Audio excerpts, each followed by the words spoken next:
¿Ya conoces la nueva web de inversiones Sura? Una plataforma digital multidispositivo para conectar con tus inversiones y con toda la información que necesitas para dar seguridad a tus decisiones.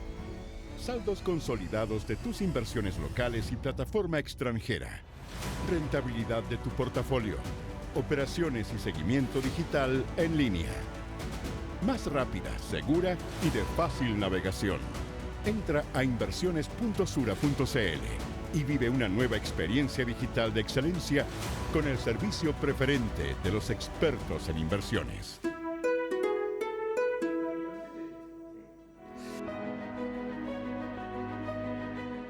Cuatro minutos de este último día de noviembre de 2021. Y en nombre de Sura Inversiones le damos la bienvenida a todos los clientes a este nuevo ciclo, charlas y avances de la Convención Constitucional. En este primer webinar denominado La propiedad privada en la Constitución. Son temas de mediano y largo plazo que, claro, en esta precisa coyuntura entre elecciones hemos perdido un poquito el paso a lo que se está discutiendo, pero está avanzando de manera paralela y pasada la elección de segunda vuelta del 19, sin duda vamos a entrar de nuevo. Por lo tanto, no se le puede perder la mirada a qué se está discutiendo, la importancia relativa de estos temas económicos en la Constitución o en la nueva Constitución que se va a proponer y votar más adelante. A lo largo de este ciclo se revisarán materias económicas, como le estaba señalando, que son clave en la institucionalidad que viene. Serán los ejes relevantes de la discusión de la nueva Constitución. Este ciclo de webinar de Sura busca acompañar con información permanente. Vamos a tener varios webinars, con lo cual se verán los distintos aspectos para que se vayan tomando también las mejores decisiones de inversión. Más información, mejor capacidad de estar en el momento y en el punto correcto para lo que les interesa a los inversionistas probablemente. Y ya entramos en materia con nuestros expositores. Hoy nos acompañan dos economistas, Luis Eduardo Escobar y Rodrigo Vergara, con quien los aprovecho de saludar. Luis Eduardo, Rodrigo, ¿cómo están? Muy buenos días. Buenos días. Buenos días. Revisaremos las claves de la discusión en materia de propiedad privada puntualmente hoy. Ese es el tema del cual nos vamos a enfocar. Como por ejemplo, ¿por qué es importante garantizar la propiedad privada? ¿Cómo ha sido tratado este tema en otras constituciones chilenas y en el mundo? Ahí hay un estudio comparado que han hecho ellos dos. Y todos los temas asociados a esta materia. Les recuerdo que a todos quienes están hoy conectados que contaremos con un chat. Esto es muy importante para que vayan haciendo las preguntas, las podamos integrar en la conversación. Podrán canalizar todas las inquietudes que tengan y en la medida que las vamos nosotros juntando y haciendo un tema con ellas, la podemos compartir con ellos. Les quiero presentar entonces a los invitados un poco más formalmente antes de entrar ya en la conversación. Luis Eduardo Escobar es economista de la Universidad de Chile, máster y candidato a doctor en economía de la Universidad de Maryland de Estados Unidos. Trabajó en el Fondo Monetario Internacional por más de 20 años. Fue asesor del ministro de Hacienda Nicolás Eizaguirre y actualmente es consultor independiente. Luis Eduardo, gracias por estar aquí. Un gusto, Matías. Muchas gracias por la invitación. Y Rodrigo Vergara es expresidente del Banco Central de Chile, es economista de la Universidad Católica, es doctor en economía de la Universidad de Harvard y actualmente economista senior del Centro de Estudios Públicos y director de empresas. Rodrigo, gracias también por acompañarnos. ¿Cómo estás? Gracias, Matías. Un agrado estar aquí. Bueno, ellos son parte de un equipo de 9 economistas, no son todos economistas, pero 9 profesionales vinculados a los temas económicos que se juntaron. La pandemia me decían que ayudó mucho para poder tener tranquilidad y tiempo de juntarse y conversar y debatir desde las distintas miradas a los temas que al final nos van a regir a todos nosotros. Siempre se dice casi como un mantra que son 40 años, una de esas son más, una de esas son menos, pero la nueva Constitución. Y esa discusión abordó muchísimos temas. Rodrigo, si quieres tú partes contándonos un poco cómo se dio este trabajo para que luego ya nos expliques de qué va y qué conclusiones fueron llegando. Bueno, muchas gracias, Matías. Sí, efectivamente, cuando surgió el acuerdo por la nueva Constitución, un grupo de 9 profesionales, éramos 8 economistas y una filósofa, nos juntamos y dijimos, bueno, a ver, ¿en qué podemos aportar nosotros? Y básicamente lo que hicimos fue definir 8 temas económicos que están en la Constitución, que van a estar en la nueva Constitución y que están en otras constituciones. Y los estudiamos y tuvimos un esquema bien claro, bien preciso de cómo se estudiaban cada uno de los temas. Básicamente una introducción donde se planteaba el tema y se mencionaba o se discutía sobre la importancia, por qué era importante ese tema. Una segunda parte donde se veía cómo había evolucionado ese tema en las constituciones chilenas, particularmente en la Constitución de 1873, en la de 1925 y en la de 1980. Una tercera sección donde discutíamos la evidencia comparada. Bueno, a ver, ¿cómo se trata este tema en otras constituciones? La Constitución francesa, la americana, la australiana, la de Nueva Zelanda, la de Alemania, etcétera. Distintas constituciones, ver cómo se trataba y, bueno, obviamente comparar con el tratamiento en Chile. Y finalmente, una propuesta. Y lo interesante es que, bueno, cada capítulo lo hacíamos 2 o 3 de este grupo de 9.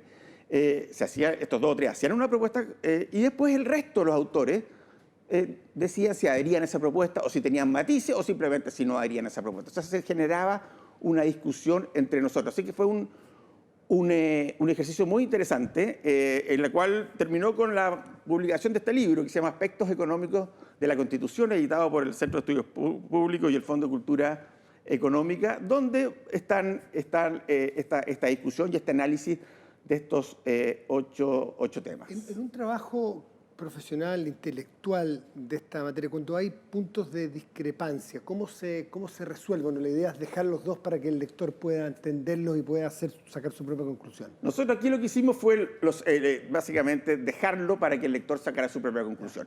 Obviamente que tratamos, y hubo mucha discusión, mucho intercambio, se intercambiaban los papeles, tuvimos muchas discusiones por Zoom, de ver cuál era la discrepancia y si podía haber acuerdo, pero cuando había discrepancias un poco más significativas, quedaban puestas y cada uno ponía su opinión en particular respecto al tema. Los matices están entregados. Los matices están entregados. Al final de cada capítulo están esos matices. Lector. Exacto. Quedan en acta las diferencias. Todo eso quedó en acta. Luis Eduardo. No, era eso, que al final de cada capítulo cada uno tenía la oportunidad, después de 2 vueltas de discusión y de ver 2 borradores corregidos, al final uno podía especificar en un párrafo cortito cuáles eran los matices que tenía respecto a la propuesta central del texto. Tú, Luis Eduardo, trabajaste en lo comparado, ¿no? ¿O eso es lo que nos vas a mostrar? ¿Qué es lo que dicen las constituciones respecto de esto? Sí, o sea, el trabajo es bien conjunto en realidad. Lo que pasa es que desde el punto de vista de la presentación con Rodrigo, yo hablaría un poco cuáles los antecedentes del tema de la propiedad privada y luego me referiría a los temas constitucionales propiamente de Chile. Antes de que empieces con esa parte de tu exposición, ¿ustedes sienten que está en el aire? Porque todos leemos los diarios, somos consumidores de medios y nos interesa este tema. Y hay temas que claramente están como prioridades. ¿Ustedes sienten que la propiedad privada está en el aire, está en la conversación, está como prioridad, más allá de lo que debiera ser? Porque si no está y hay que ir a buscarla por allá lejos y traerla y bajarla, las prioridades, va a ser un trabajo difícil. Para algunos a lo mejor es prescindible este tema. ¿Ustedes sienten que está en la conversación? Bueno, no, yo creo que lo que tratamos de decir en el artículo justamente es de que el tema de la propiedad privada se remonta, qué sé yo, a la Carta Magna, si uno lo quiere plantear en ese tema, de esa manera, donde hay los primeros antecedentes en que el rey John o Juan de esa época, contra el cual luchaba Robin Hood, ¿no? Ese rey malo tenía un conflicto con los varones y en consecuencia ahí se estableció en una carta que redactó un obispo cuáles eran los derechos y deberes del rey y de los varones. Y los varones tenían que pagarle ciertos impuestos al rey y por su parte el rey se obligaba a respetar la propiedad de los varones. Entonces ahí salen los primeros antecedentes, digamos, legales en que está puesto en una carta de un acuerdo político en el cual el rey se obliga a respetar la propiedad privada. No es poco, porque eran monarquías absolutas, o sea, que el rey se comprometa a algo. El rey le había dado las tierras, pero se compromete a que los varones puedan mantener la tierra si cumplen con sus obligaciones hacia el rey. Y el rey a su vez se compromete a que esa tierra es heredable y se le puede pasar a las viudas, etcétera, etcétera. O sea, los antecedentes de la propiedad privada en la cultura occidental, por lo menos, son muy antiguos. Después, desde luego, está la Revolución Francesa, donde están los derechos del hombre y el ciudadano, en 1789. Después la Constitución, la enmienda a la Constitución de Estados Unidos, donde la quinta enmienda establece el tema de la propiedad privada. Y luego hay experiencias, bueno, después desde luego se recogen las constituciones chilenas desde el principio, la de 1833 en particular, pero además hay experiencias internacionales. O sea, la China post-Mao despega porque a los agricultores se les entrega los derechos de propiedad sobre la tierra, con 90 años de limitación, pero por lo menos por los próximos 90 años lo que tú plantes es tuyo. Ahora, y eso cambia el mundo, digamos, ¿no? Sí. Ahora, desde el punto de vista de si está o no está en el debate, es un tema de preocupación, ciertamente. Uno lo ve todo el tiempo en la prensa. De hecho, hace poco, por ejemplo, los empresarios tuvieron una reunión con distintos candidatos y le plantean el tema de la importancia de la propiedad privada. Ahora, lo que nosotros concluimos, no solo con Luis Eduardo, sino en general con este grupo, que debiera ser un tema, en términos específicos de la propiedad privada, más pacífico de lo que muchas veces se discute en la práctica. Ahora, hay aspectos particulares que de hecho lo tratan otros capítulos de este libro donde va a haber más discusión. Por ejemplo, en el tema del agua, en el tema de los recursos naturales. El tema de las pensiones. Sí, pero el tema de las pensiones es un tema que no solo en lo técnico de la pensión, sino que en la propiedad de los fondos. La propiedad de los fondos, por supuesto, ¿cierto? Ahí hay también toda una discusión. Pero efectivamente es un tema de preocupación. Rodrigo, pero un tema de preocupación de la comunidad de economistas. Yo me pregunto si ustedes perciben hacia afuera que es un tema de preocupación de la población, claro como sí, para que sea efectivamente un tema prioritario cuando se discuta. Yo veo muy difícil que no sea un tema prioritario. Hay que tener en cuenta lo siguiente. El derecho a propiedad, Luis Eduardo mencionaba todos los antecedentes históricos, digamos, pero es considerado un derecho de primera generación, junto con los derechos políticos y civiles. Está en la Declaración de los Derechos del Hombre y el Ciudadano, junto, no sé, con la libertad, con el derecho a voto, con la libertad de circulación, con la libertad de culto, con el derecho a la justicia. Es un derecho muy importante, por lo tanto, a ver, más allá de los desacuerdos que pueda haber, no cabe sino considerarlo un aspecto importante en la discusión que está teniendo hoy día la Convención Constitucional. Ciertamente es un tema... Es central, pero yo no sé, yo participé de cabildos en su momento, que había un trabajo que se hacía, eran autoconvocados, no sé si ustedes lo recuerdan, y a mí las cosas que me llamó la atención era un grupo relativamente grande de personas, de profesionales, de gente entre 30 y 50 años, y cuando había que llegar al resumen de elegir 4 prioridades como un ejercicio, no estuvo y eran 30 personas, 40 pero personas. No estuvo porque no era importante o porque se considera algo como obvio, como evidente, digamos. Era importante, pero si había que elegir 3 era prescindible. Es la conclusión que me tocó a mí muy puntualmente. Y ahí me quedo dando vueltas siempre. Hay conciencia de lo importante que es, porque eso es un tema que ya está dado hace mucho tiempo y que no se ha discutido. Yo creo la baja percepción de riesgo que hay si es que se terminara, por ejemplo. Yo creo que en términos genéricos se da por sentado. O sea, si uno revisa los economistas desde Adam Smith para adelante, incluyendo a Marx, todos dan por sentado de que el sistema capitalista funciona en base a la propiedad privada. Entonces yo creo que es una cosa instalada culturalmente de tal manera que la gente, cuando tú le preguntas cuál es su prioridad, te dicen seguridad, pensiones, salud, educación, y nadie piensa en la propiedad privada porque suponen de que la propiedad privada es como que amanece todos los días, no es discutible. Por eso, temas que están dados. Claro. Son parte del... Ahora, otra cosa es cuando uno ya entra en la minucia, digamos. ¿Qué pasa con mis fondos de pensión? Ya, bueno, ¿son míos o no son míos?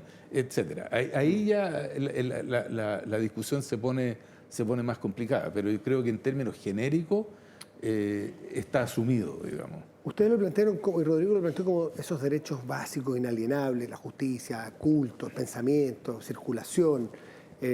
Pero ¿por qué, entremos en los temas que a ustedes les compete más como economistas, ¿por qué es tan importante para el desarrollo económico de una sociedad, o para el desarrollo institucional de una sociedad, el que exista propiedad privada? ¿Por qué está aparentemente dentro de nuestro ADN o del ADN institucional, o sea, que no se va a discutir? ¿Por qué es importante, Rodrigo? A ver, es importante por una serie de razones. Déjame mencionar una razón simplemente filosófica.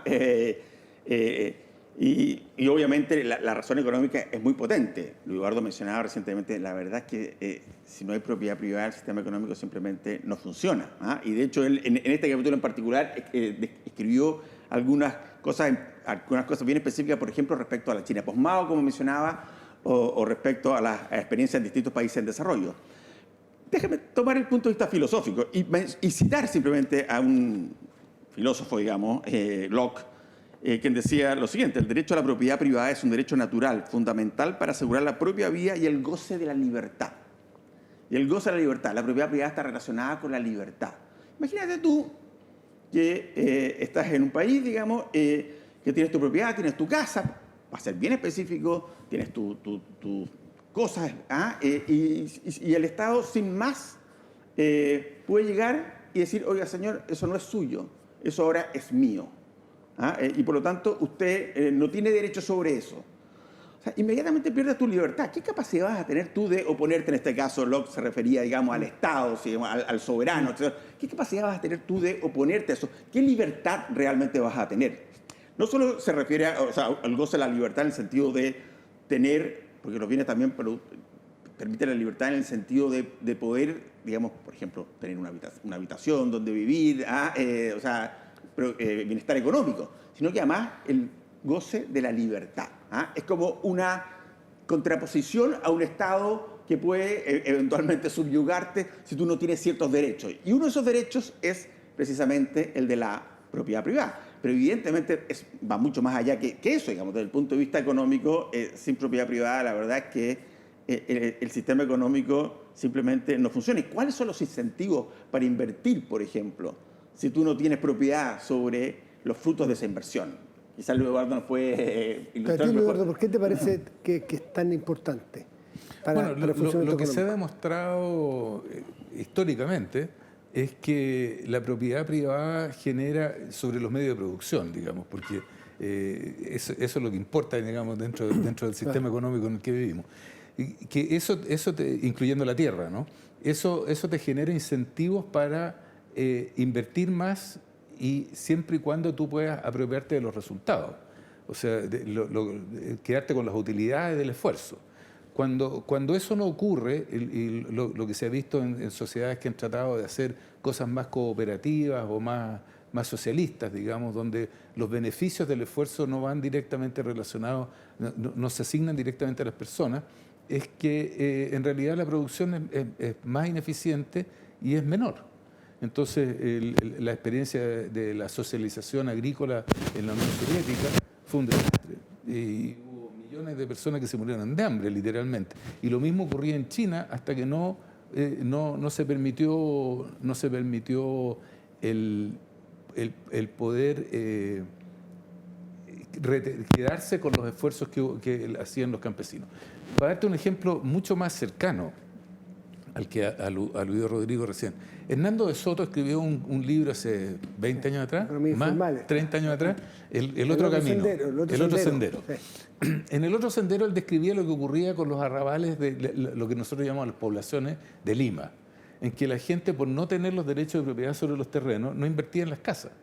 Pero tan pronto como tú le dabas el derecho de propiedad a la gente y le resolvías ese tema, entonces la gente empezaba a mejorar las casas, le ponía techo, invertía en la casa, porque esa ahora era de su propiedad. Pero cuando la propiedad estaba en riesgo, tú hacías lo mínimo posible. Ponías una carpa o ponías 4 tablas y no invertías en el desarrollo. Y ahora, por no tener la casa y por no tener el derecho de propiedad, entonces no podías hipotecarla, no podías pedir crédito, no podías demostrar cuál era tu patrimonio, lo que impedía el desarrollo económico. O sea, es el eslabón original de una cadena virtuosa de desarrollo y de progreso económico. Ustedes están de acuerdo en eso, ¿no? Por supuesto, por supuesto. Y está desde los inicios, digamos, de la humanidad, la verdad. Si bien, como decía Luis Eduardo, en las constituciones está inicialmente la Carta Magna. La Carta Magna no es considerada en general una constitución, las constituciones son del siglo XVIII y XIX, digamos, pero es considerada un antecedente importante, que es la Carta Magna de 1215. Está presente, digamos, en la historia de la civilización, evidentemente. Tú hablas de la habitación de una casa.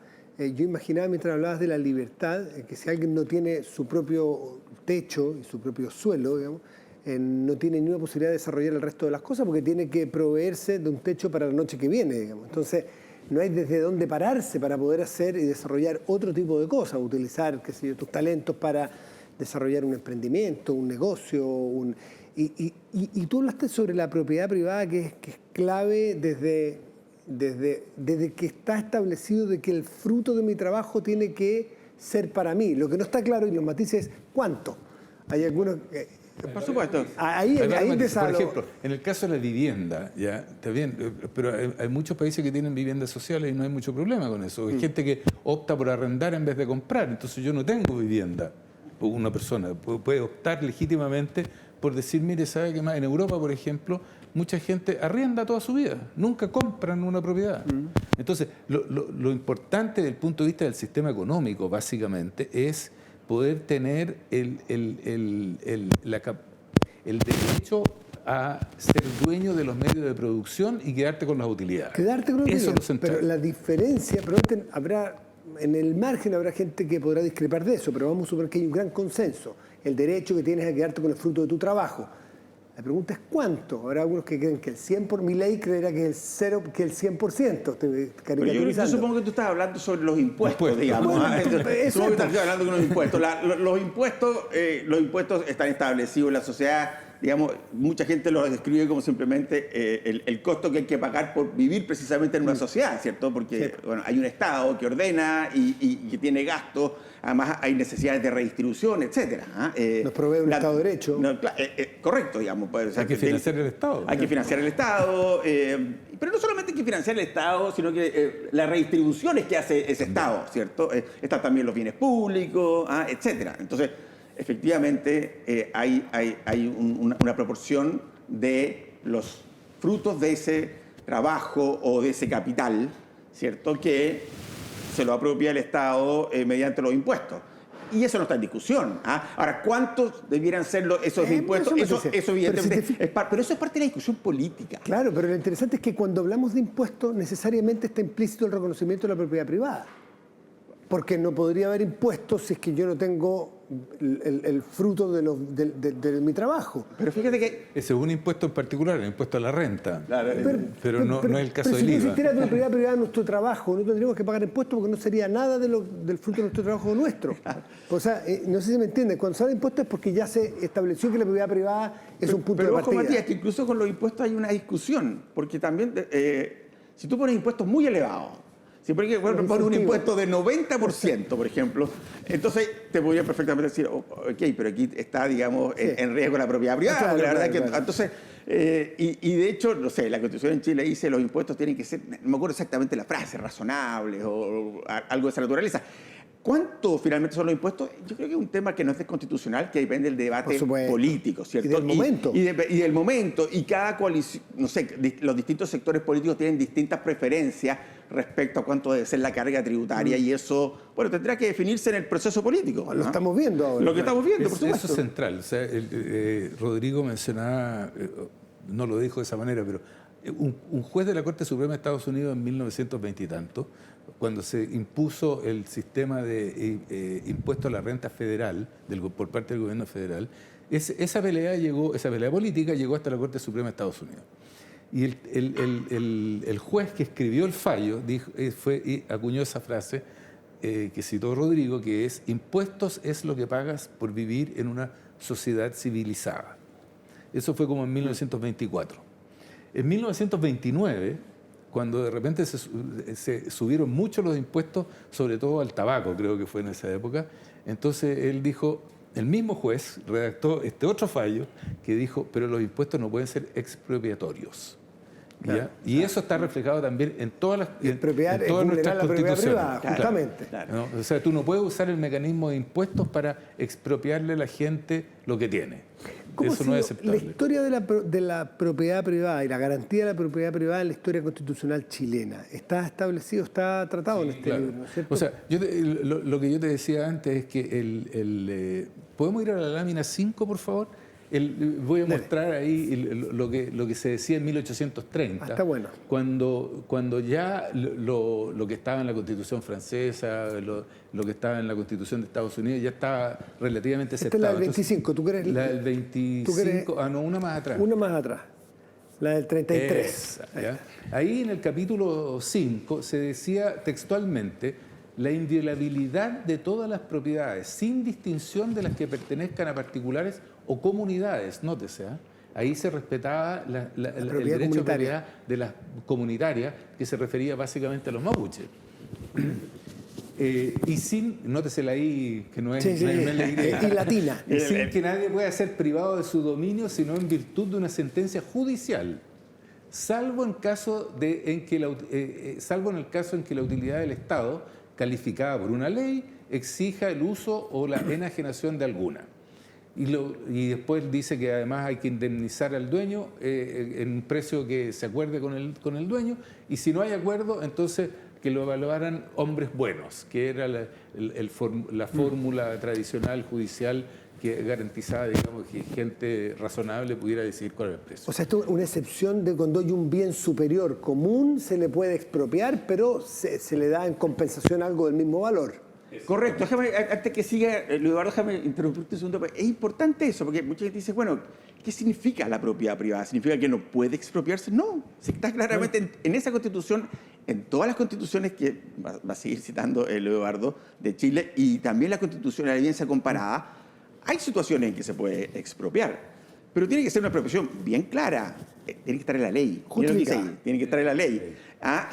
Tiene que reponérsele o pagársele a quien es expropiado un precio justo. ¿Okay? E incluso el expropiado puede acudir a la justicia si que considera que no son las condiciones apropiadas. Entonces es importante tener claro eso. No es una cosa tan absoluta en ese sentido. ¿Qué significa tiene que estar en la ley? Tú dices, los dos están de acuerdo, sí, tiene que estar en la ley, la expropiación.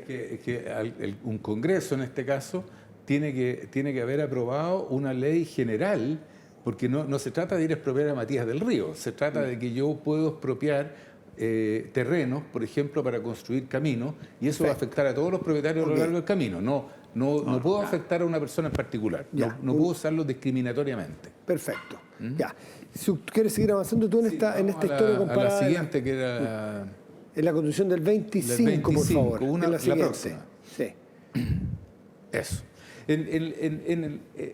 La del 25 es heredera de la del 33, digamos, ¿no? Claro. Donde se trató Alessandri Palma y un grupo que él designó, trataron de construir una constitución que diera mayor gobernabilidad al sistema político que había en Chile.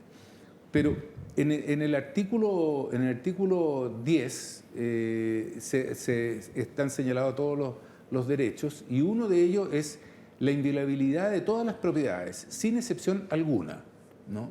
O sea, uno no puede tocar la propiedad de otro. Nadie puede ser privado de su dominio, ni de una parte de ella o del derecho a que ella tuviera, sino en virtud de una sentencia judicial o de expropiación por razón de utilidad pública. Siempre hay un límite, como vemos en la del 33 y en la del 25, que se refiere a la utilidad pública o la utilidad del Estado o alguna fórmula en esa dirección. De nuevo calificada por una ley. Y se dará previamente al dueño la indemnización que se ajuste con él, y en vez de hombres buenos, o en el juicio correspondiente en el caso de que no haya acuerdo. Entonces, es muy parecida a la del 33, te iba a decir, pero las calificaciones son un poco más extensas, digamos, ¿no? En el sentido de que ahora hay un concepto de utilidad pública y no solo del Estado, ¿no? Porque la misma Constitución del 25 se refiere, por ejemplo, a la salubridad pública. Podría ser un camino, pero es un camino por una determinada comunidad, tener que expropiar por una utilidad pública toda una comunidad que necesita pasar por un lugar. Pero matices más, matices menos, se cambió la I latina por la Y, claro. Cambian ciertas cosas porque son casi 100 años, pero el concepto es el mismo. El concepto no varía. ¿Vemos variaciones en algún texto constitucional respecto de esto? No, yo te diría que, bueno, a ver, si seguimos a la lámina siguiente vamos a ver de que la reforma, la Constitución del 25 tuvo 10 reformas, ¿ya?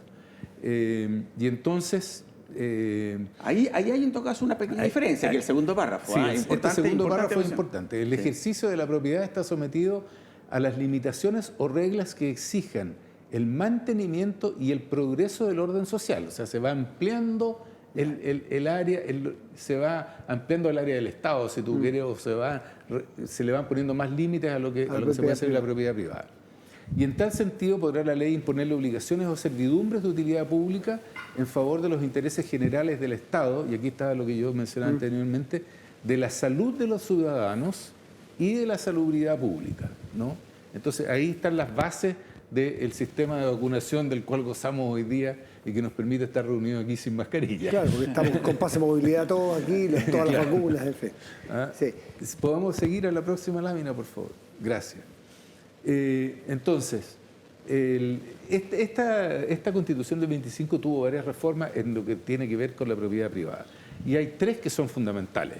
La de 1963 de Jorge Alessandri, donde partió el proceso de reforma agraria, que le llamaron del macetero porque era una reforma muy limitada. Chiquitita, pero Chiquitita, pero que dio un tremendo primer paso, ¿no? Que abrió la puerta a que se discutiera de la reforma agraria ya más en serio. Fue progresando en términos que también muy modelada por lo que ocurría en el contexto mundial y político. Sí, claro. Bueno, en realidad, eso no lo decimos en el libro, pero esto fue parte de un programa que instauró John Kennedy, el presidente de Estados Unidos, que se llamaba la Alianza por el Progreso. Claro. Y una de las cosas, de las políticas que ahí se promovían era la reforma agraria en los países latinoamericanos.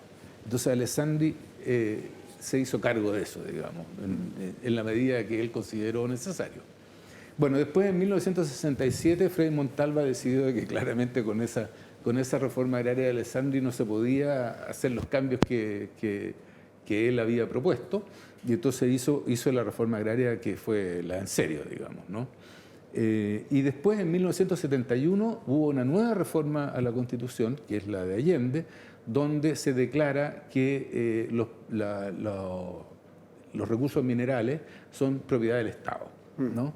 Y ahí eso da pie para la nacionalización del cobre al día siguiente, digamos. Esto fue el 11 de julio del 71, se aprobó por unanimidad. Eso, con voto unánime en el Congreso Nacional. Desde los comunistas hasta el Partido Nacional en esa época. Claro, ¿no? Bueno, los contextos históricos mandan otra cosa, las cuestiones políticas del momento. Y ahí se establece la frase famosa esa de que el Estado tiene el dominio absoluto, exclusivo, inalienable e imprescriptible de todas las minas, las cobaderas, las arenas metalíferas, los salares, los depósitos de carbono y hidrocarburos y demás sustancias fósiles, y lo único que queda exento son, a excepción de las arcillas superficiales.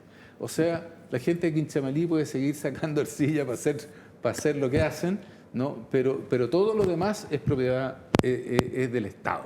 Y eso es muy notable porque eso que se hizo en el año 71 se replica en la Constitución del... Bueno, ya hablar de la Constitución del 80. Se replica en la Constitución del 80. O sea, no viene de la Constitución del 80, viene de la reforma del gobierno de Allende. Pasar a la próxima lámina, por favor. Claro, porque la pregunta que cae de cajón es qué pasa antes y después de la del 80, que tiene toda una carga, ¿no es cierto? Bueno, la del 80... bueno, volviendo un poco atrás, digamos, protege los derechos, y hay el numeral 24 que asegura a todas las personas el derecho de propiedad en sus diversas especies, sobre toda clase de bienes corporales o incorporales. Lo de incorporales tiene que ver con la propiedad intelectual y los derechos que no son físicos, ¿no? Y eso, digamos, precisa un poco más los conceptos que estaban en la Constitución del 25. ¿Podemos seguir, por favor?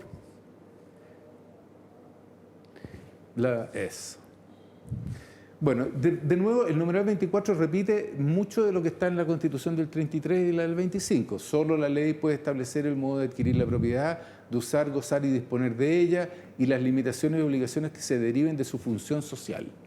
Ojo, aquí en la Constitución de 1980 también se reconoce que puede haber una función social de interés común que le pone límites a la propiedad privada, ¿no? Es muy interesante el punto que hace Luis Eduardo, porque uno muchas veces oye en el debate diciendo, oye, pero es que la Constitución debiera darle un rol social, ¿sí? a la propiedad, porque que ya está.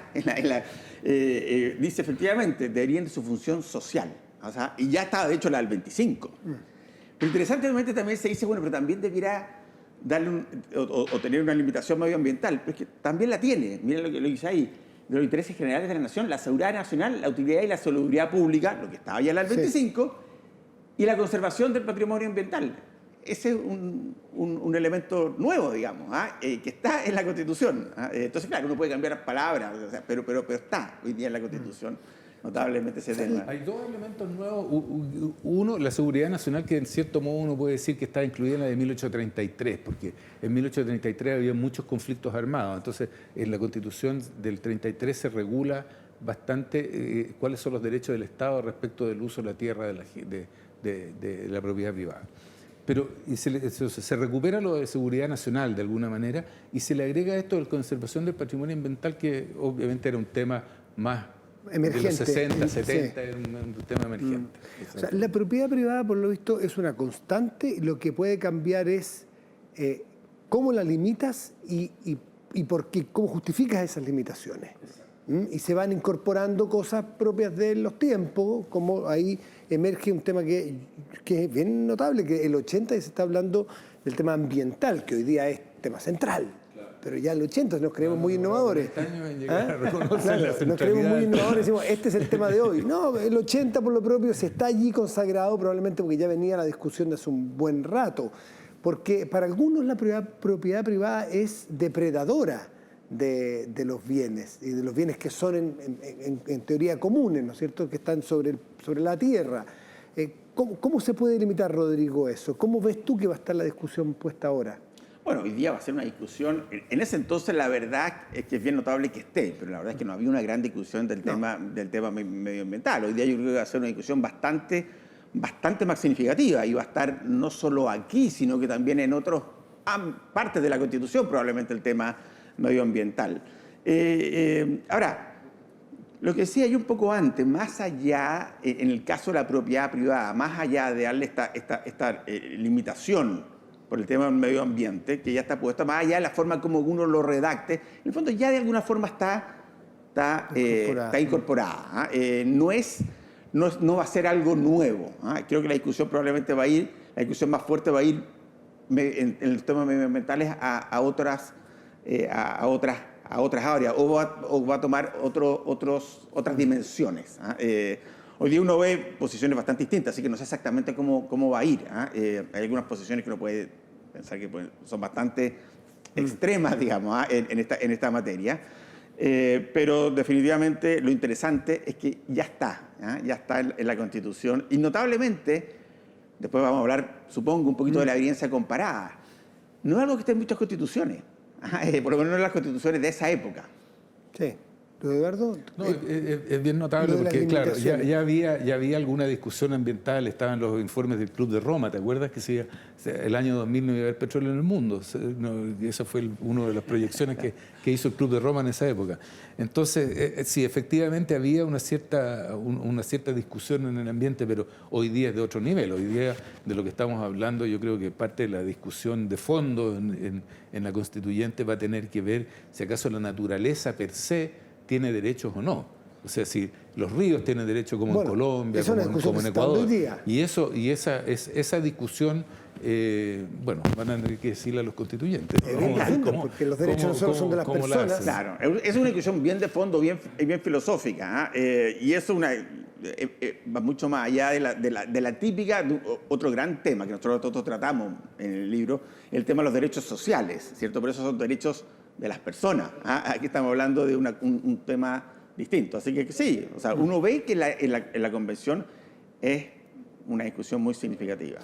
Entremos a los temas de derechos comparados, que dices tú. Una cosa es compararnos con nosotros mismos y otra cosa es que nos comparemos con otras constituciones, porque Chile no vive aislado, menos ahora, que es más globalizado. Entonces tampoco ya lo era.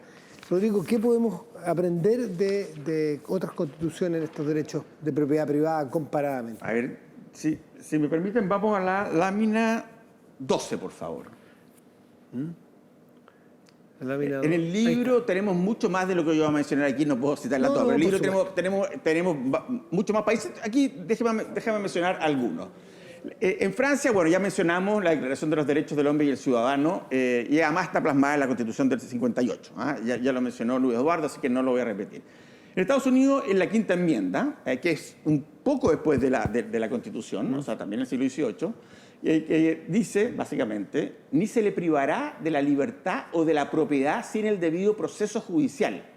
En cuanto a la expropiación, dice, tampoco podrá enajenarse la propiedad privada para darle usos públicos sin una compensación justa. Entonces habla de la propiedad, del derecho a la propiedad y también de qué pasa si es que es necesario, por caso de utilidad, digamos, pública, tener que... ¿Ese punto de la compensación justa está establecida transversalmente en las constituciones o también en algunas partes donde alguien lo discute? A ver, no, está establecida en términos generales. En algunos casos más específicamente que en otros. Si quieres, si avanzamos... Perdón, y en alguna parte lo que podrá determinarse es quién determina qué es lo justo. Es que eso... Fíjate,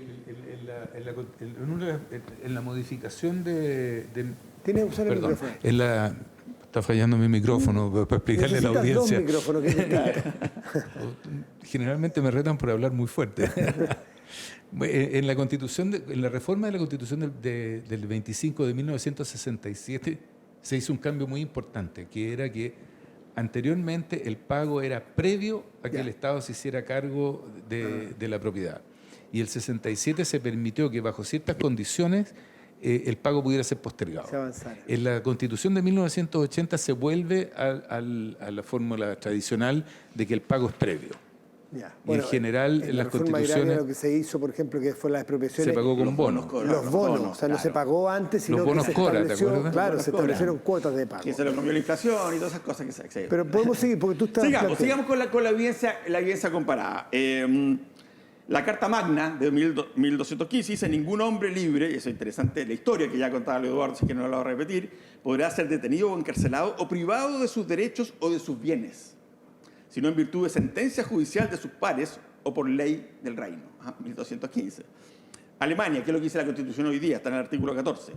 La propiedad y el derecho a la herencia, interesante que juntan la propiedad y el derecho a la herencia. O sea, la herencia la establece como una propiedad privada. Claro, se establece aquí, están garantizados, su contenido y sus límites estarán determinados por las leyes. Eso es importante, porque tú mencionabas, bueno, pero ¿qué es lo que es el precio justo? A ver, esas partes normalmente no están en las constituciones, sino que están en las leyes. La constitución es el marco general. La ley es la que determina las cosas más específicas. Y está más sujeta a la deliberación democrática, a los momentos del tiempo, etc. Por supuesto. Y que tiene que estar sujeta a la Constitución. Obviamente. O sea, que es ley superior. Ahora, interesante en el caso de Alemania, marca deberes. La propiedad implica obligaciones. Su uso debe servir al bien común. En cuanto a la expropiación, ¿qué es lo que dice? La expropiación está permitida solo por razones de bien común. Podrá ser efectuada solo por ley o en virtud de una ley que establezca el modo y el monto de la indemnización.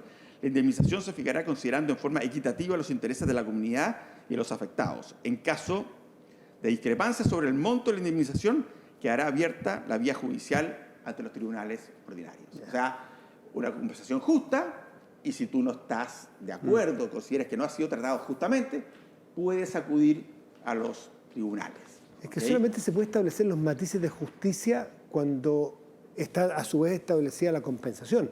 Si no hubiese compensación, si ese fuese un escenario, no habría que determinar justicia o no, sería 100% venga para acá. Cuando hay compensaciones, bueno, ¿cuánto y quién la determina? Y ahí es donde se establece los límites de la justicia. Igual uno puede pensar que la justicia, tú dices, venga para acá. Si la justicia podría decir, no va para allá, digamos. O sea, podría rechazar también si eso. Fuese un Estado que puede estar por sobre, que no respetara el derecho privado o el derecho de las personas. Correcto. Déjame, la última, vamos a la lámina siguiente, por favor. España, el artículo 33.1 dice, el punto 1 dice, se reconoce el derecho a la propiedad privada y a la herencia. Nuevamente se incluye la herencia dentro. 2, la función social de estos derechos delimitará su contenido de acuerdo con las leyes. La función social está incluida ahí. 3, nadie podrá ser privado de sus bienes y derechos sino por causa justificada, de utilidad pública o interés social mediante la correspondiente indemnización y de conformidad con lo dispuesto por las leyes. ¿Okay? O sea, de nuevo tenemos... Bueno, y así hay... A ver, no podemos entrar en... ¿Cuándo aparece la herencia? Tanto en la Constitución chilena como en los casos que me pusiste tú, Eduardo, no aparecía. Porque es interesante, porque es propiedad privada para para cuando yo no voy a estar, digamos. Esa es la esencia de la herencia, es que yo ya no tengo que estar. O sea, yo voy a poder disponer de mis bienes cuando yo ya no existo. Es filosóficamente muy interesante. ¿Por qué aparece y cuándo aparece? Eso como propiedad privada. Pero como economista, yo sé que usted... Bueno, a ver, en la Carta Magna está incluido el tema de la herencia.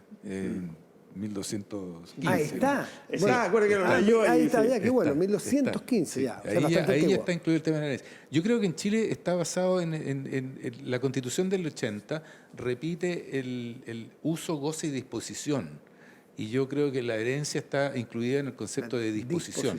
De poder disponer de qué es lo que pasa con tus bienes.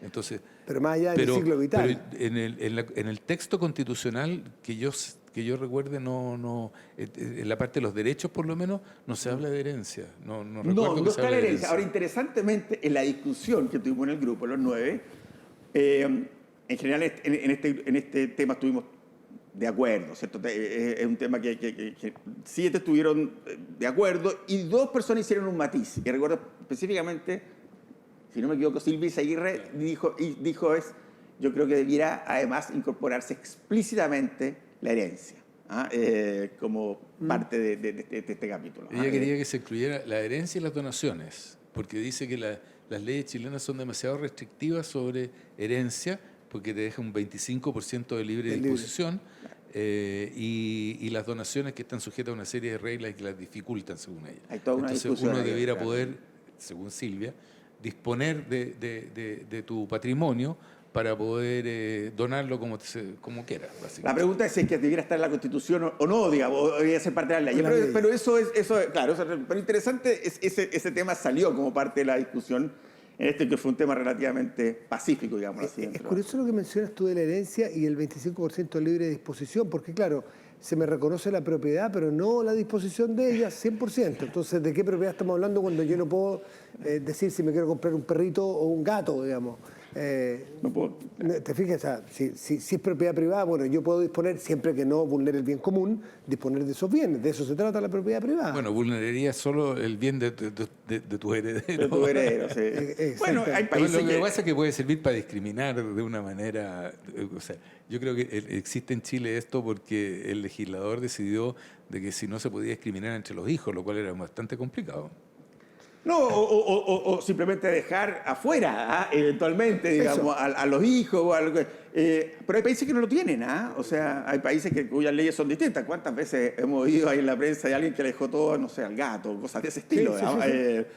Así que es interesante. ¿Pero la herencia sí está en toda la experiencia comparada? No, está en toda la experiencia comparada. Están algunas, como por ejemplo, en Alemania y España, las que contamos nosotros, vimos otras también y algunas están, en otras no están, no es... Bueno, estarán en las leyes en otra parte, no en la Obviamente, no, las leyes están, sí. Aquí, ese es un tema re importante, Matías, que nosotros discutimos mucho con los Eduardo y con el resto de los autores. Hay una tendencia natural a tratar de poner todo en la Constitución. La verdad es que uno debería ser súper cuidadoso. La Constitución, el marco general. El debate democrático, que en el fondo las leyes, lo que se discute en el Congreso, o entre el Ejecutivo y el Legislativo, digamos, debiera tener gran parte o prácticamente todos los detalles, digamos, cómo se aterriza esto. Hay que tener cuidado con hacer estas constituciones maximalistas. Nuestros vecinos, digamos, América Latina, es bastante... un ejemplo bien que va en esa dirección. En general, yo diría que estábamos de acuerdo que hay que tener cuidado y hacer algo de principios generales y dejar al debate democrático los detalles más específicos. Ahora, esta conversación la hemos tenido varias veces con Rodrigo. Entonces, un matiz que yo creo que es importante tiene que ver con el tema de las confianzas. Porque cuando tú vas a la Constitución de Estados Unidos, a pesar de las peleas que habían entre los constituyentes, eran básicamente tipos que pensaban en lo grueso más o menos parecido. Habían algunos que eran terratenientes y otros financistas, en fin. Pero era un grupo relativamente homogéneo, digamos. Yo creo que en América Latina tenemos esta tendencia a hacer constituciones muy detalladas, comparadas con la de Estados Unidos o la de Alemania. Hay algunas que se han establecido, entiendo, hasta tasas de interés. Claro. ¿No es así? y que después se han dado cuenta que es un poquito inflexible y han tenido que volver Hay atrás. estas mediciones de largo de la Constitución y las de América Latina tenemos récord ahí, digamos. Nosotros somos de las constituciones más detalladas. Pero yo creo que eso tiene que ver con las desconfianzas, porque no somos un grupo homogéneo. Entonces hay diferencias profundas en los puntos de vista. Entonces, esta discusión, volviendo a lo del medio ambiente, esta discusión sobre si, bueno, ¿respetamos el medio ambiente o no respetamos el medio ambiente? ¿Cómo nos aseguramos que se respete el medio ambiente? Entonces, muchas personas prefieren tener esta cosa puesta en detalle en la Constitución. Bajo 7 llaves, porque la Constitución requiere otros foros de modificación. El mejor ejemplo de el Chile actual, cómo se modifica, una cosa es la Constitución y otra las leyes. Hace una semana tuvimos elecciones y miren la configuración que quedó del Parlamento, que es totalmente distinta, por ejemplo, a los equilibrios de poder que se habían generado en la Constituyente. O en el Parlamento anterior, el que viene a partir de marzo, es totalmente distinto. Entonces, la confianza, dices tú, es donde me imagino que algunos dicen, mire, para no estar expuesto a los vaivenes políticos, dejemos ciertas cosas bajo 7 llaves, los quórum altísimos, los quórum supramayoritarios.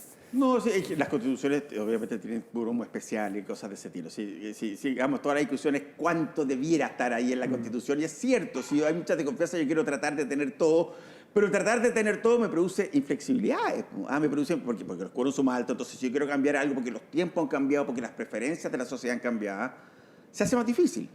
¿Me permite terminar con una última lámina de la experiencia comparada? Vamos a la página 14. Nosotros tomamos muchos otros países, pero lo que hicimos después fue una especie de resumen. Dijimos, ok, hemos hablado de la propiedad privada per se, en el fondo de la clasificación de la propiedad privada en la Constitución, y también va unido a eso la clasificación de la expropiación.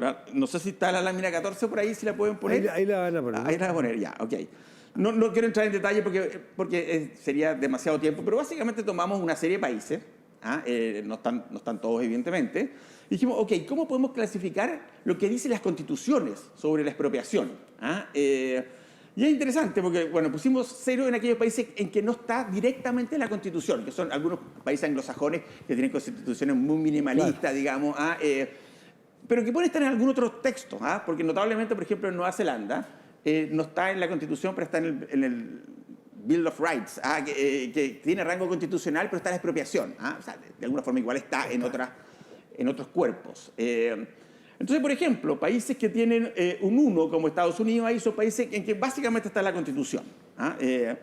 Y países que tienen un 2, implica que no solamente está la Constitución, sino que más se encuentra garantizada y existen deberes asociados a ella. Por ejemplo, en Chile, que tiene una función social, o sea, hay deberes, o en Alemania, como mirábamos. Y el 3, que además de eso, se le da un trato especial a cierto tipo de bienes. Y en Chile ya lo mencionaba Eduardo cuando hablaba de la Constitución, de la modificación del 25 y la del 80, minería y agua tienen tratamiento distinto. ¿Okay? Entonces, si tú quieres donde está más evidente, claro y único, digamos, el tema de la propiedad privada, los que tienen 1, los que van avanzando le ponen ciertas restricciones. Y en el lado de la derecha clasificamos los países por cómo está en la Constitución. No estamos hablando de en la Constitución el tema de la expropiación, básicamente. ¿Qué es lo que es 1 y qué es lo que es 4 o más? Claro, 1, si la expropiación debe ser amparada bajo una ley, ¿ok? 2, y nos damos cuenta que todos tienen eso, o sea, es lo mínimo, ¿cierto? Si además de ampararse bajo una ley, el pago debe ser previo. 3, si además de ampararse por una ley, tiene la posibilidad de recurrir a la justicia. Y 4, digamos, todos los anteriores. Básicamente eso. Entonces, uno puede ver cómo están las constituciones en los distintos aspectos que dicen relación con la propiedad privada propiamente tal y también con la expropiación, cómo se regula en la Constitución las expropiaciones. Las otras cosas que no están en la Constitución están en las leyes. Ahora, fíjate que es bien interesante que los países que tienen 4 más son todos latinoamericanos. O sea, tiene que ver con la desconfianza, ¿no? Yo quiero asegurarme que en la Constitución me digan de que me van a pagar, de que me van a pagar en forma previa, de que tengo al contado, y que además, si acaso no me gusta el resultado de eso, puedo ir al sistema judicial. Entonces, todo eso está en nuestras constituciones, pero no está en la Constitución de Estados Unidos, de Alemania, etc. Lo que sí está en todas es el derecho a acudir, el precio justo y el derecho a acudir a la justicia si no consideras que está siendo tratado justamente. Rodrigo Vergara, abriste hace un rato una compuerta que me gustaría reabrirla. La dejé junta porque creo que es el tema central en la discusión que viene, que son los derechos sociales. ¿Está establecido en alguna parte, o en la discusión filosófica, o en la historia, los derechos sociales como propiedad privada? Y si van a... No, yo creo que los derechos sociales son una cosa distinta, y de hecho son llamados derechos de segunda generación. Yo no sé si al principio, ¿te acuerdas que hablé de los derechos de primera generación, que son más bien los derechos políticos civiles? Los derechos sociales son una cosa que nacen en la discusión posteriormente. Yo diría que posterior a la Segunda Guerra Mundial, todo el tema de los derechos sociales.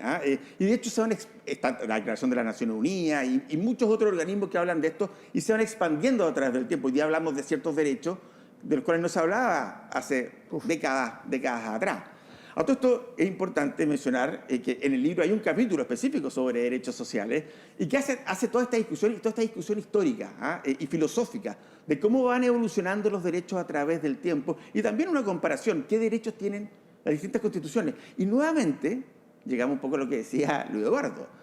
¿Cuáles son aquellas constituciones que tienen, no estamos saliendo del tema de la propiedad privada, porque bueno, la pregunta fue así, digamos, ¿cuáles son aquellas constituciones que tienen más derechos sociales, digamos, incorporados? Son nuevamente las constituciones de América Latina, son mucho más expansivas en eso. Es bien notable, pero en otras constituciones de países desarrollados, de hecho que admiramos mucho, que vemos, en la Constitución no están, sino que se habla, por ejemplo, la Constitución alemana, de un Estado social de derecho. Y ahí supuestamente se desprende una serie de cosas que están después en la ley o en las constituciones de las distintas regiones. Uno se sale de la propiedad privada del tema central cuando habla de derechos sociales, claro, en teoría, pero la pregunta era justamente dirigida para algunos. Son parte de mis derechos, de mi propiedad privada, poder exigir esos derechos que son vistos como sociales, pero también son míos. Entonces, hay un límite ahí que puede... Esa era la pregunta, si ustedes creen que va a ir al campo del derecho de lo privado que se garanticen derechos sociales.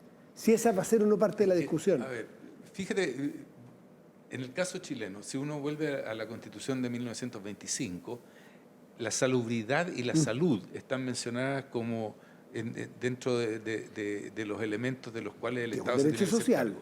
Pero fíjate que en ese momento no se plantea como derecho social, se plantea como una obligación del Estado. El Estado, por razones de Estado, de interés nacional, se tenía que preocupar de la salubridad. En Santiago había cólera, había todo tipo de enfermedades sociales, digamos, ¿no? Ahora, los derechos sociales efectivamente se establecen básicamente después de la Segunda Guerra Mundial, porque como dijo un lord inglés, si no la Guerra Mundial habría seguido en Londres. Entonces, era una manera de hacerse cargo de las demandas sociales que en ese momento existían en el continente europeo y en Inglaterra.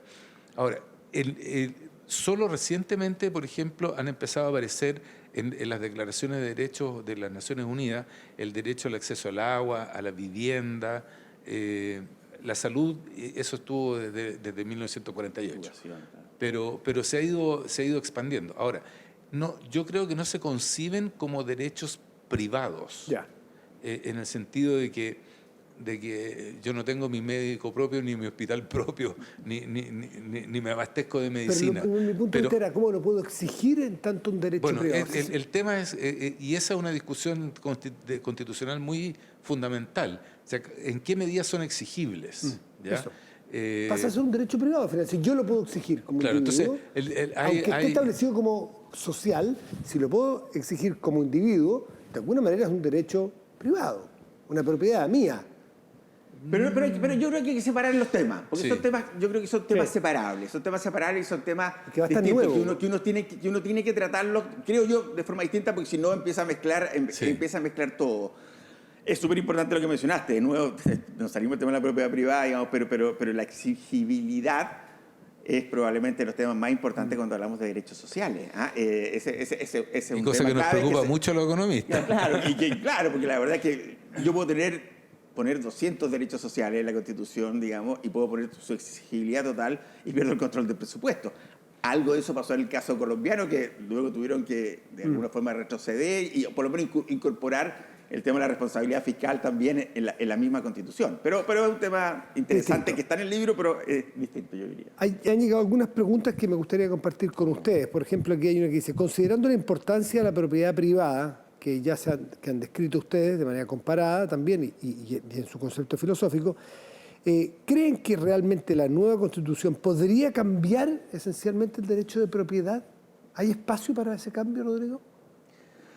A ver, nuestra propuesta, y al menos en estos temas específicos, acuérdense que tenemos un capítulo distinto que es sobre minería, sobre recursos naturales y agua. En este aspecto creemos que básicamente no, que la evidencia, no solo la historia de la constitucional chilena, sino que la evidencia comparada, en todas partes, digamos, el buen funcionamiento del sistema económico, digamos, también las razones filosóficas que hablamos previamente, de libertad, de protección, etcétera, nos hacen pensar que la propiedad privada es algo que debe estar consagrado en la Constitución y en forma, no sé, similar a lo que ha estado las constituciones chilenas desde que tenemos constituciones, digamos. ¿No ves amenazas? A ver, siempre hay amenazas, no sabemos exactamente cómo va a ir la discusión, digamos, siempre puede haber opciones que son diversas en esto.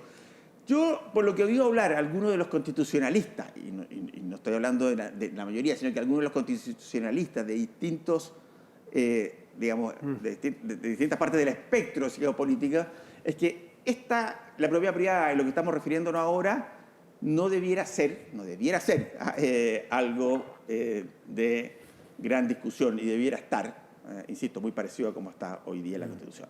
Al menos yo espero que sea así. Luis Eduardo, ¿cómo lo ves tú? Sí, yo coincido. Yo no veo la posibilidad de que la propiedad privada salga de la Constitución. No creo que está. Sería inédito. Es decir, creo que estaba hasta en la Constitución de la Unión Soviética estaba el derecho a la propiedad privada. Así que esa parte yo no la veo. Tal vez va a haber más discusión si, por ejemplo, los pagos por la expropiación tienen que ser al contado o no. Ese tipo de Eso, cosas. ¿qué cambios ven? Ya, no, Ese podría ser un cambio, pero yo creo que tampoco va a ser aceptado porque el Estado de Chile, a diferencia de lo que ocurre en 1967, hoy día simplemente puede emitir un cheque por casi todas las cosas que uno se le ocurriría que tal vez pudiera querer expropiar, terrenos o cosas así para construir puertos, caminos, etcétera. Y entonces yo no veo el problema del pago postergado que se introdujo en 1967. Yo creo que se va a mantener básicamente como está. ¿Dónde ven de que se extinga? ¿Lo ven poco probable? ¿Sería inédito? ¿Sería un caso de estudio universal si se extinguiera el derecho de propiedad privada? Pero sí está claro que puede haber cambios, matices, riesgos o no. ¿Dónde podría haber lo que he cambios? visto en la discusión, yo insisto, a mí me parece que debiera quedar tal como está y que un poquito la historia constitucional chilena. Pero ¿dónde he visto algunas discusiones en lo que decía Luis Eduardo antes? Debiera estar en la Constitución o no el pago previo y al contado, porque uno puede exigir el pago al contado, si no hay alguna gente que yo he visto que sostiene, bueno, pero eso ya está bien, pero mejor dejémoslo en la ley, no en la Constitución, ese tipo de cosas.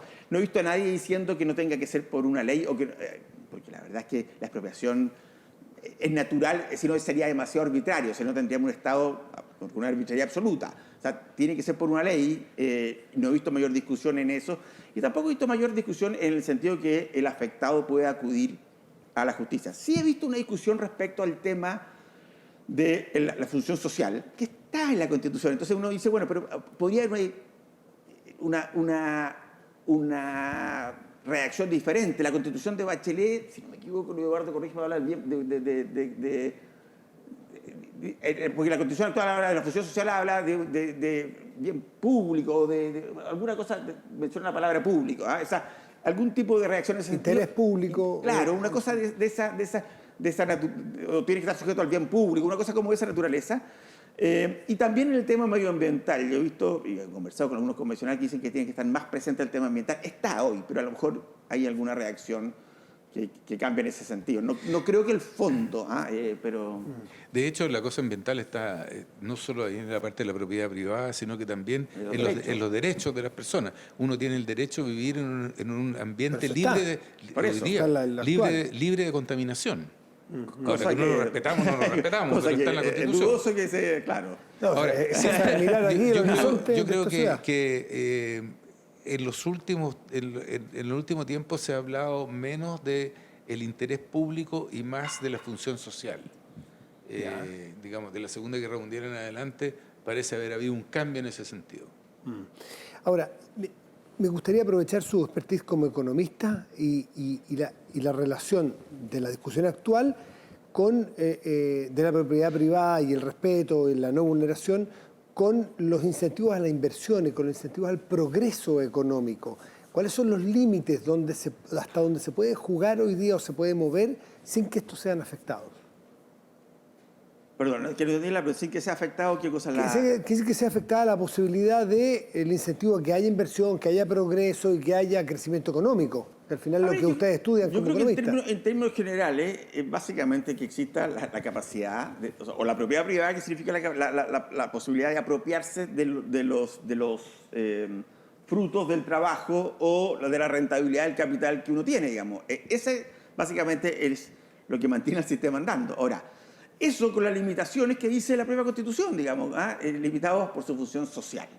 Evidentemente, a ver, yo no puedo poner un basurero en mi casa, no sé, cosas de ese estilo, porque estoy afectando, digamos, a otras personas y eso evidentemente tiene limitaciones. Entonces, claramente están puestos de esa manera, pero el principio general debe ser: existe la propiedad privada y por lo tanto eso permite el desarrollo de la iniciativa privada. Y lo mismo respecto a los impuestos. Los impuestos, insisto, no es que no van a estar... Yo no pongo las tasas de impuestos en la Constitución, sería absurdo. Pongo un principio general, no pueden ser expropiatorios o tienen que ser razonables. En la medida que yo tenga tasas de tributación que vayan más allá de lo razonable, bueno, evidentemente estoy produciendo una especie de expropiación encubierta y eso tiene impacto sobre la inversión, sobre el emprendimiento, sobre el crecimiento, porque no soy capaz de apropiarme razonablemente de los frutos de mi trabajo. Ahora, lo que es razonable cambia en el tiempo. O sea, por ejemplo, después de la Segunda Guerra Mundial en Estados Unidos, el impuesto marginal a la renta de las personas era 80%. Hoy día es 35, entonces o 30 creo. Entonces lo que es razonable depende de las circunstancias en que esté viviendo el país, que esté transitando la sociedad, los acuerdos sociales y políticos que existan en ese momento. Pero eso se determina en el proceso democrático, y por lo tanto están las leyes. Para eso están las leyes. Para eso están las leyes. La deliberación permanente que tiene la democracia. Permanente, y claro, y a lo mejor hay unos impuestos que en una época... Mencionaba Eduardo toda la discusión del impuesto a la renta de las personas en Estados Unidos, que en algún momento es considerado no razonable, incluso no constitucional, digamos, y que después cambian esas percepciones en el tiempo dependiendo de la evolución del país. Por eso es importante dejar, y de la sociedad en general y del mundo, dejar esa parte a las leyes y que no quede establecido en la Constitución, porque nos inflexibiliza mucho lo que se puede hacer. Se ha puesto en discusión, no de manera masiva, pero de alguna manera, algo que tú mencionaste al pasar, que en alguna de las constituciones fue incorporado, que es el derecho a propiedad privada, no solamente de bienes materiales, sino que también inmateriales, como por ejemplo la propiedad intelectual. Está puesto en discusión, por ejemplo, hoy que está tan en boga para los medicamentos, propiedad intelectual para qué sé yo, para una vacuna podría ser, o para los software abiertos. Y eso es interesante. ¿Cómo debiera estar establecido en una constitución o debiera dejarse a las leyes, Rodrigo? Yo creo que debiera dejarse, los detalles debieran dejarse a las leyes. El derecho a propiedad tiene que estar en la Constitución. El detalle de las patentes. Claro. En este caso es un tema muy, muy complejo, porque claro, cuando uno piensa en vacunas, y mal que mal estamos en pandemia, o sea, es una cosa re importante. Es re fácil decir, ok, esto debiera ser bien común y por lo tanto debiera ser para todos. Pero, a ver, una cosa notable que vimos precisamente durante la pandemia es que en un corto periodo de tiempo se desarrollaron una cantidad grande de vacunas para el COVID. La pregunta que uno se hace es, bueno, si no hubiera habido derechos de propiedad, ¿hubiéramos tenido este desarrollo? si los laboratorios, que claro, una vez que está, es fácil decir, si los laboratorios, que fueron los que crearon esto, los que hicieron la investigación, no hubieran estado seguros de que podían apropiarse de, no sé, por la rentabilidad que iba a generar esta investigación, que fue gigantesca, hubiéramos tenido este desarrollo que tuvimos. Yo creo que probablemente no. Por otra parte, es complejo, porque una vez que sale y una vez que una necesidad pública uno dice, bueno, ojalá que se expanda a todas partes. Es probablemente la labor de los estados hacer esa segunda parte del Estado. Pero es extraordinariamente complejo, pero hay que tener cuidado con las soluciones simplistas, de decir, ok, una vez que está, démoslo. Sí, claro, y cuando venga la próxima pandemia, ¿quién va a invertir? Lo desarrolla. Claro. Claro, pero hay que tener cuidado con eso, porque, por ejemplo, gran parte del desarrollo de las vacunas de la pandemia tuvieron que ver con el financiamiento de los gobiernos, especialmente el gobierno de Estados Unidos, y de hecho hoy día hay un juicio entre Moderna y el gobierno de Estados Unidos, porque el gobierno de Estados Unidos puso $1.000 millones a lo largo de muchos años para el desarrollo de la vacuna de Moderna en una participación conjunta con el NIH, National Institutes of Health. Entonces, y justamente lo que busca el gobierno de Estados Unidos es recuperar la parte de la plata que puso en el desarrollo de la vacuna. Así es que no todo, y entiendo que en el caso de otras vacunas también el financiamiento del Estado fue súper importante, ya sea directamente o mediante órdenes de compra adelantadas al producto que sacaran. Entonces, ahí yo creo que la discusión se torna bastante más complicada. No es tan evidente, digamos. No, pero claro, ahora, pero si tú escribes un programa de software que revoluciona el mundo, efectivamente yo creo que la gente tiene derecho al beneficio de su creación, como las obras de arte y, en fin, todo lo que tiene que ver con lo que llamamos propiedad intelectual. Pero también ha ido cambiando el estándar. Originalmente las patentes eran por 10 años. Después fueron creciendo, son a 15, y creo que hoy día las patentes farmacéuticas son como 25 años. Entonces, hay una discusión vigente sobre cuál es el plazo de las patentes, hasta dónde llega, y muchas de estas cosas son creaciones conjuntas, donde la distribución de los beneficios también es un problema. Es interesante el punto, yo estoy de acuerdo. Ahora, eso no invalida todo el tema de la propiedad privada. Si que un gobierno puso en un financiamiento y siente que no se le está dando suficiente, bueno, tiene la posibilidad de ir a la justicia y por eso están los juicios, ¿te fijas? Claro.